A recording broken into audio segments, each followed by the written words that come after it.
제가 부교육자로 사역할 때 그 교회에 어린이 도서관을 만드는 일에 함께 참여한 적이 있습니다.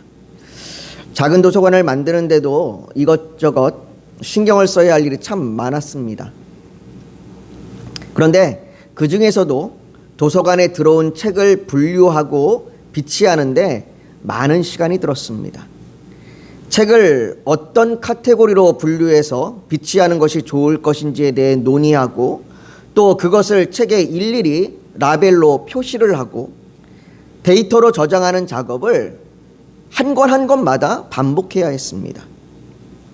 여러분들이 도서관이나 서점에 가면 소설, 또 수험서, 종교서적 등 이미 분류가 다 되어 있기 때문에 책을 찾을 때 그렇게 큰 어려움이 없습니다. 내가 원하는 책을 분류가 되어 있는 곳에 가서 그냥 바로 찾으면 되는 거죠. 이건 책뿐만이 아니라 마트에 가도 병원에 가도 관공서에 가도 종류에 따라 또 진료과에 따라 업무에 따라 카테고리가 분류가 된 것을 볼 수 있습니다. 그런데 만일 이런 카테고리가 없이 뒤섞여 있다고 생각해 보십시오. 마트에 갔는데 정리가 되어 있지 않고 그냥 막 물건이 다 뒤섞여 있다고 생각해 보십시오. 정말 혼란스러울 겁니다. 직장인들 중에 컴퓨터로 업무를 보시는 분 중에 어떤 분들은요, 바탕화면에 수많은 파일이 깔려서 그것만 봐도 혼란스럽고 필요한 파일을 어떻게 찾는지 의문이 드는 그런 경우들도 있습니다. 아마 여러분들의 스마트폰 속에 사진들도 앨범으로 분류가 되어 있지 않으면 사진을 찾기 위해서 수없이 화면을 넘겨야 할 겁니다. 우리가 흔히 정리의 고수라고 그렇게 방송에 나오는 분들이 있습니다. 방송뿐만 아니라 다른 매체들을 유튜브나 이런 데도 나오는 그 분들을 보게 되는데, 그분들을 통해서 정리하는 방법을 들어보면 그분들이 정리하는 방법이 바로 이렇게 카테고리를 구분하는 겁니다.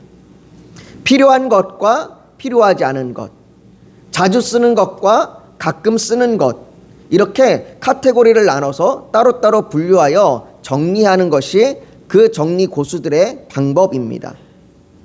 그런데 그분들도 이렇게 정리를 하다 보면 카테고리로 정리하기가 애매한 것들이 있습니다.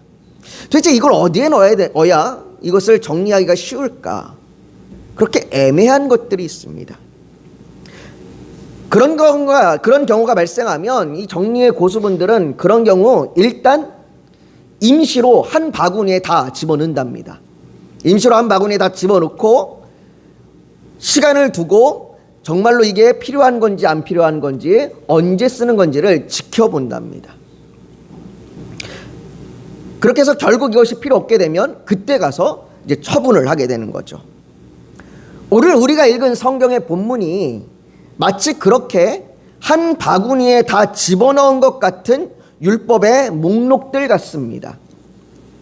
지금까지 우리가 출애굽기 20장부터 살펴본 하나님의 율법에는요, 각각 하나의 통일된 카테고리가 있었습니다.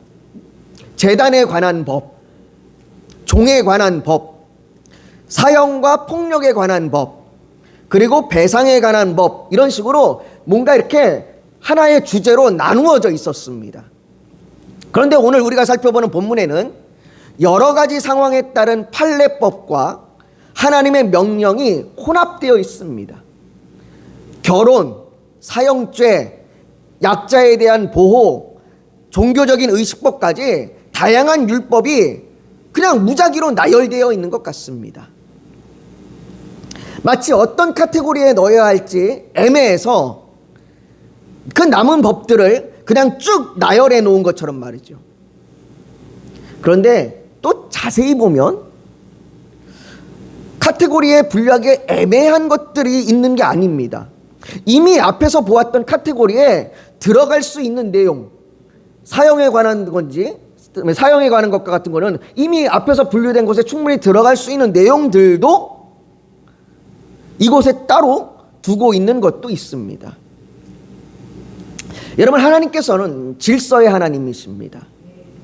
하나님께서 정리정돈이 애매해서 한 바구니에 넣는 물건들처럼 무작위로 율법을 나열해서 우리에게 주지 않으셨습니다.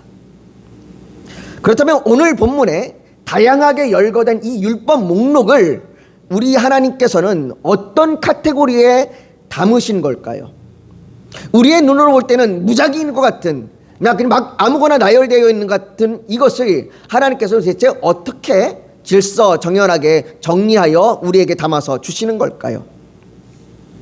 오늘 설교 제목이 거룩이라는 카테고리라는 정한 것에서 알 수 있듯이 오늘 본문의 율법의 목록을 거룩이라고 하는 카테고리 안에 담아서 살펴볼 수 있습니다. 물론 하나님의 모든 율법은 거룩을 말합니다. 하나님의 백성이 거룩하게 살아가도록 율법을 주셨습니다. 하나님의 백성들은 그 율법의 내용을 통해서 세상과 구별되는 기준을 갖게 됩니다. 그리고 그 기준을 넘어갈 때 그것이 죄라는 것을 깨닫게 됩니다. 그래서 바울은 율법으로는 죄를 깨달음이라 라고 말하는 거죠.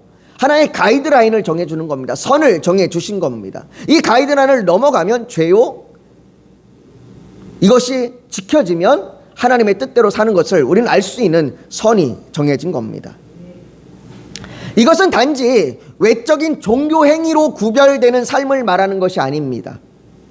나는 교회 다니기 때문에 술을 마시지 않습니다. 나는 교회 다니기 때문에 식사 전에 기도합니다.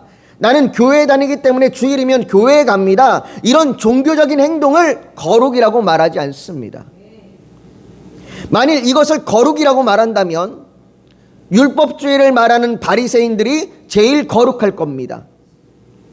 그러나 예수님께서는 너희 바리새인은 지금 잔과 대접의 겉은 깨끗이 하나 너희 속에는 탐욕과 악독이 가득하도다 라고 말했습니다. 율법을 잘 지키고 계명을 잘 지키는 그들을 향하여 너희의 속이 더럽다, 너희의 속이 거룩하지 못하다 라고 말씀하셨습니다. 그러나 또 한편 내가 너희에게 이르노니 너희 의가 서기관과 바리새인보다 더 낫지 못하면 결코 천국에 들어가지 못하리라 라고도 하셨습니다. 그러니 우리는 종교적인 열심으로 구별되는 삶을 사는 것이 아니라 율법을 통하여 하나님의 거룩하심을 닮아가는 삶을 살아야 합니다. 그렇게 거룩은 우리 삶의 모든 부분에 나타납니다. 오늘 본문이 그것을 말해주고 있습니다. 오늘 본문의 율법들은 무작위로 나열된 것 같지만 사실 크게 세 부분으로 분류하여 볼 수 있습니다. 16절부터 20절까지는 하나님의 형상으로 지음받은 인간이 마땅히 지켜야 할 도덕법이고, 21절부터 27절은 공동체와의 관계를 말하는 사회법, 그리고 28절부터 31절은 하나님과의 관계를 말하는 종교법으로 분류할 수 있습니다.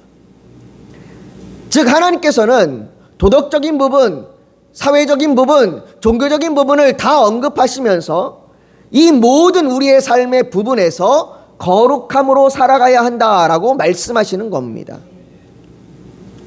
오늘 우리는 이 중에서 16절부터 20절까지를 중심으로 먼저 살펴보려고 합니다.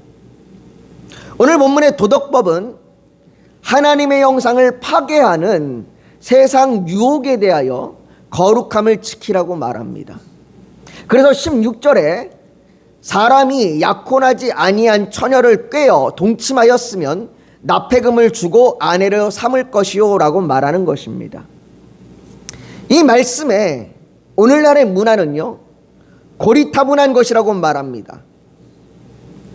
결혼하지 않은 남녀가 서로 동의하에 성관계를 갖는 것에 대해 오늘날의 문화는 사랑이라고 말합니다. 그러나 하나님께서 그 사랑이라고 말하는 것에는 책임이 필요하다고 말씀하십니다. 오늘 16절에 중요한 단어가 나오는데 그 단어가 바로 처녀를 꿰어라는 말입니다.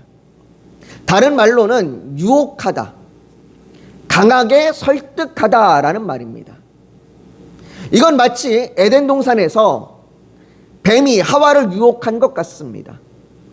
뱀은 너희가 결코 죽지 아니하리라, 너희가 그것을 먹는 날에는 너희 눈이 밝아져 하나님과 같이 되어 선악을 알 줄 하나님이 아심이니라 라고 유혹하면서, 강하게 설득하면서 죽음에 대한 책임을 지지 않아도 된다고 속입니다. 결코 죽지 않을 거다. 이처럼 세상의 문화는 사랑이라는 화려한 포장지로 싼 쾌락과 즐거움을 주면서 유혹하지만 그에 따른 책임을 말하지 않습니다. 오히려 괜찮다고 말합니다. 사랑해서 서로 관계를 맺는데 뭐 어때? 괜찮아. 요즘 다 그렇게 살아. 요즘 다 그게 너무나 흔한 일이야 라고 이야기합니다.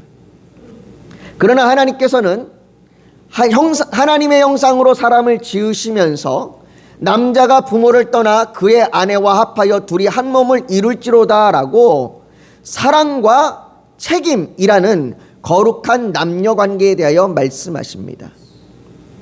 여러분, 이 책임은 결코 가볍지 않습니다.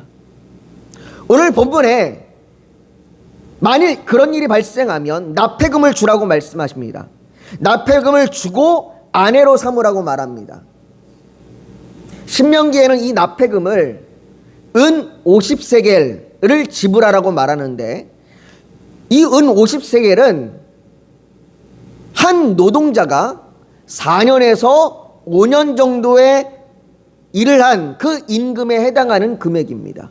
그러니까 결코 작은 금액이 아닙니다. 여러분들이 4년에서 5년 동안 일한 금액을 다 모아서 그 책임을 져야 하는 겁니다. 아내로 삼아야 하며 그 납폐금을 주어야 하는 겁니다. 그러니까 결코 그 책임이 가볍지 않습니다. 자, 여기까지 얘기하면 오늘 이곳에서 예배를 드리는 여러분들은 이미 결혼을 하신 분들이라 이 율법이 지금 나와 무슨 상관이 있는가? 아마 그렇게 생각하실 겁니다. 난 이미 결혼했는데, 결혼해서 아내가 이미 있는데 도대체 이게 나와 무슨 관계가 있는가? 라고 생각되실 겁니다. 그런데 오늘 본문을 보니 이 성적인 문제와 더불어 18절에는 무당에 대하여, 19절에는 짐승가의 행위에 대하여, 그리고 20절에는 다른 신에게 제사를 드리는 것에 대하여 말씀하십니다. 이 세 가지는요, 모두 이방신을 섬기는 행위입니다. 이방신을 섬기기 때문에 무당을 찾아가는 것이고, 그리고 무당을 만나는 것이고, 그리고 이방신을 섬기기 때문에 그 이방들이 섬기는 신의 모습을 한 짐승들과 행위를 갖는 것이고, 그리고 다른 신에게 제사를 드리는 겁니다. 다시 말해 세상은 지금도 에덴 동산의 뱀과 같이 우리가 하나님이 아닌 다른 것을 찾도록 유혹합니다.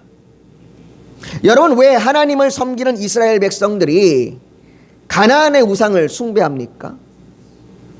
그들이 하나님을 저버리고 하나님을 버리고 가나안의 우상을 섬기는 게 아니라 하나님을 믿는다고 하면서도 그들이 또 가나안의 우상을 숭배합니다. 그들이 왜 그렇게 하나님을 믿으면서도 가나안의 여러 신들을 숭배합니까? 그게 좋아 보이기 때문이에요. 그 신들을 섬기는 것이 좋아 보이기 때문입니다.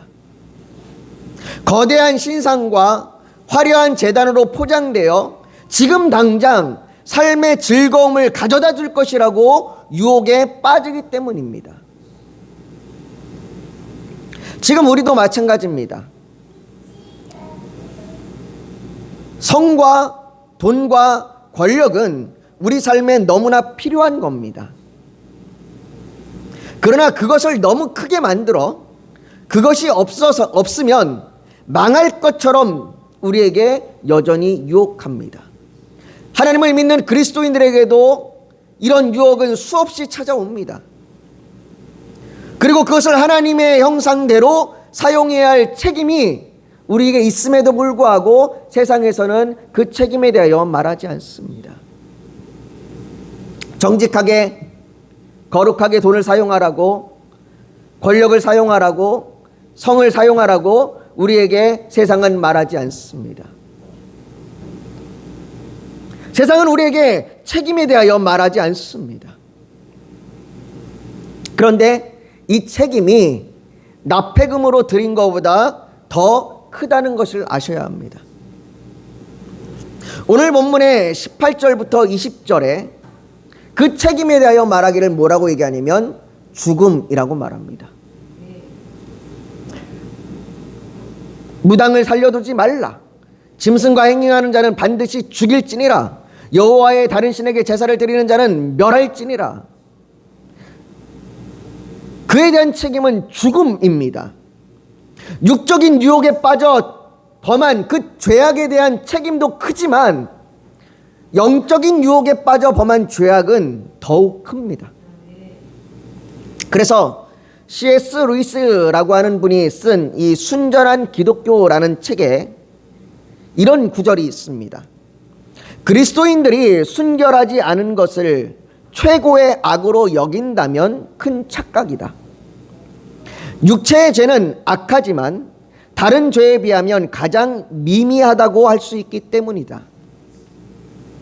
쾌락 중에서 가장 나쁜 것은 전적으로 영적인 쾌락이다. 잘못을 남에게 미루고 즐거워하는 것, 남을 자기 마음대로 휘두르거나 험담을 즐기는 것, 권력을 즐기는 것, 증오를 즐기는 것이야말로 진정으로 악한 죄악이다. 교회에 꼬박꼬박 출석하는 냉정하고 독선적인 도덕가가 거리의 매춘부보다 훨씬 지옥에 가까울 수 있는 이유가 여기에 있다 라고 말합니다. 물론 이것이 육체의 죄를 가볍게 여겨도 된다는 말은 아닙니다. 성경은 육체의 죄와 영적인 죄를 모두 심각하게 다룹니다. 다만 C.S. 루이스가 말하고자 한 것은 외적인 도덕성 뒤에 숨은 영적인 교만이 얼마나 치명적인지를 경고하는 겁니다. 이처럼 율법은 우리가 육적인 죄이든 영적인 죄이든 그 책임의 직면에 있음을 보게 합니다. 오늘날에는 혼전순결이라는 것이 비웃음을 사는 시대가 되었지만 그럼에도 많은 청년 그리스도인들이 이 율법을 직면했을 때 조심스럽게 묻는 것은 이미 유혹에 넘어가 버렸는데 어떡합니까? 이미 순결이 사라졌는데 어떡합니까? 하는 겁니다. 결혼이라는 관계로 서로에게 책임을 진다면 좋겠지만 이미 관계가 깨어졌거나 혹은 책임을 빌미로 더 안 좋은 관계가 될 수도 있을 겁니다. 이와 마찬가지로 우리 영적인 죄의 책임은 어떡합니까? 하나님이 다른 것을 의지하려고 하는 죄의 유혹은 계속해서 우리에게 다가옵니다. 돈과 권력과 성의 유혹은 한 번 유혹하고 끝나는 것이 아니라 이제는 마치 그것이 내 인생을 책임질 것처럼 더 큰 유혹으로 우리에게 다가옵니다.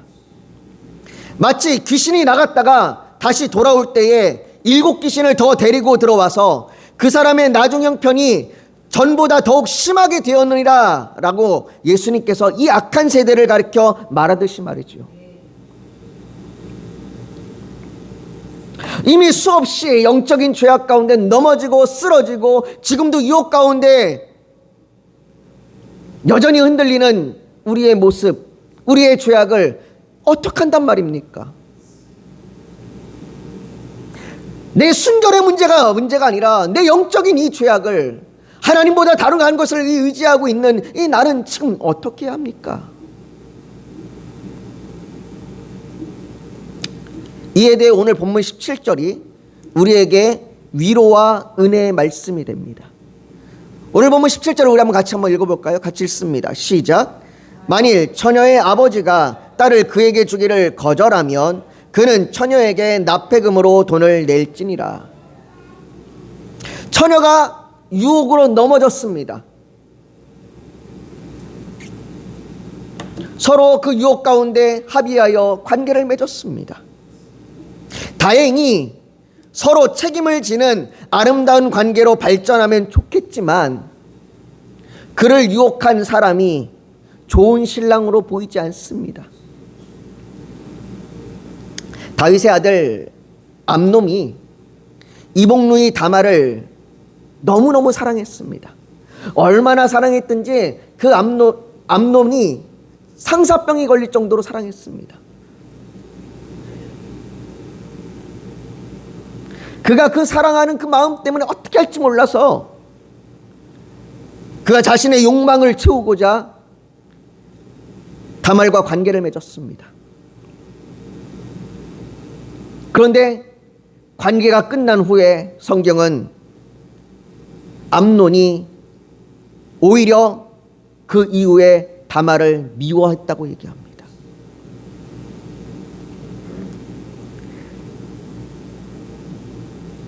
이처럼 책임을 빌미로 미움과 증오로 더욱 상처를 주는 관계가 될 것 같아 보이기도 합니다. 그래서 아버지는 그 딸을 그에게 주기를 거절합니다. 아버지에게는 그 권리가 있습니다.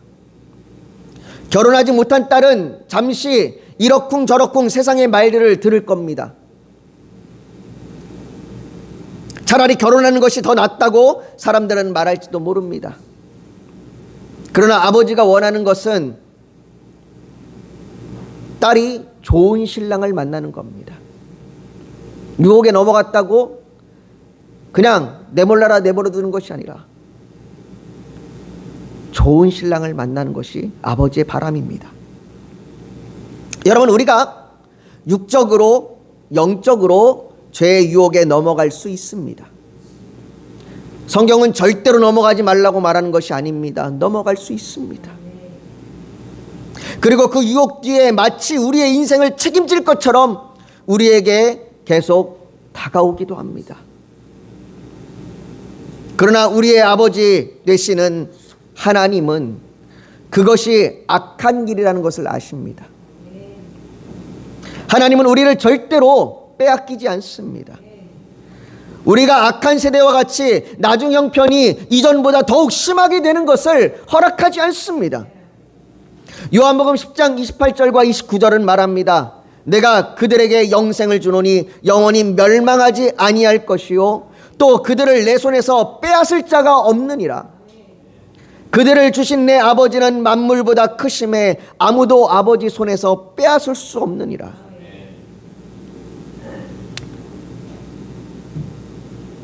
우리 아버지는 우리가 유혹에 넘어가고 쓰러졌다고 결코 우리를 그냥 내버려 두지 않으십니다. 우리를 그 유혹 가운데 빼앗기지 않습니다. 사단이 우리를 유혹하여 넘어뜨리고 우리를 절망하게 해서 마치 그 사단이 이제는 자신이 책임질 것처럼 우리를 계속해서 끊임없이 더 악한 길로 우리를 몰아가려고 할 때에 하나님은 우리를 절대 그 사단에게 빼앗기지 않습니다. 더욱이 우리의 아버지 하나님은 우리를 빼앗기지 않으실 뿐만 아니라 가장 좋은 신랑이신 어린 양 예수 그리스도를 예비해 주셨습니다. 사랑하는 성도 여러분, 세상은 언제나 에덴 동산의 뱀처럼 달콤하게 유혹합니다. 사랑이라는 이름으로 책임 없는 쾌락을 제시하고 성공이라는 이름으로 하나님 없이도 살 수 있을 것처럼 속입니다. 그러나 율법은 그 유혹의 끝이 결코 생명이 아님을 드러냅니다. 율법을 통해 우리의 죄를 드러내는 것은 우리를 망하게 하려는 것이 아니라 우리가 어떤 길로 가고 있는지를 직면하게 하도록 해주시는 겁니다. 그렇기에 사도 바울은 죄가 더한 곳에 은혜가 더욱 넘쳤나니라고 말하는 겁니다. 그렇다면 우리는 이 거룩 앞에서 어떻게 살아가야 하겠습니까? 첫째로 우리는 죄를 가볍게 여기지 않는 정직함으로 살아야 합니다. 육적인 죄든 영적인 죄든 하나님 앞에서 책임 없는 죄는 없습니다. 예수님이 이미 십자가에서 우리의 죄를 다 책임지셨으니까 이제는 나랑 끝! 그게 아니라 우리는 거룩하게 살아갈 책임이 있습니다. 둘째로 우리는 이미 넘어졌을지라도 포기하지 않는 믿음으로 살아야 합니다. 하나님은 우리가 유혹에 넘어졌을 때조차도 우리를 버리시지 않으시는 아버지입니다. 잘못된 책임의 형태로 우리를 묶어두지 않으시고 오히려 우리를 지키시며 더 좋은 길로 인도하십니다. 마지막으로 기억해야 할 것은 우리의 거룩은 우리의 결단에서 완성되는 것이 아니라 우리를 끝까지 붙드시는 하나님의 손에서 유지된다는 사실입니다. 내가 아무리 열심히 살아야지, 내가 아무리 거룩하게 살아야지 결단하고 내가 책임지려고 애를 쓴다 해도 우리는 연약합니다. 여러분들, 사단의 유혹을 얕보지 마십시오. 사단의 유혹은 우리가 감당할 수 없을 만큼 크게 유혹합니다. 그러니 우리의 거룩은 우리의 결단에서 완성되는 것이 아닙니다. 하나님은 우리를 빼앗기지도 않으십니다. 그리고 우리에게 가장 좋은 신랑, 가장 안전한 책임, 가장 온전한 사랑이신 예수 그리스도를 주셨습니다. 그 하나님의 손에서 우리의 거룩이 완성되는 겁니다. 그러므로 사랑하는 성도 여러분, 오늘도 우리의 삶을 다시 한번 정리합시다.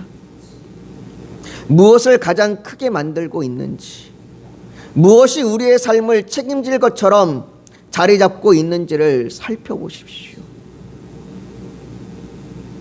그리고 그 모든 것을 거룩이라고 하는 이 하나의 카테고리 안에 다시 놓으면서 아버지의 손 안에서 살아가는 하나님의 백성으로 살아가기를 예수님의 이름으로 축복합니다. 이 시간 우리 오늘 말씀을 기억하며 같이 좀 기도했으면 좋겠습니다. 여러분, 여전히 세상은 우리를 유혹합니다. 우리가 주님을 믿기 때문에 이제 사단의 유혹이 우리에게 없는 것도 아닙니다.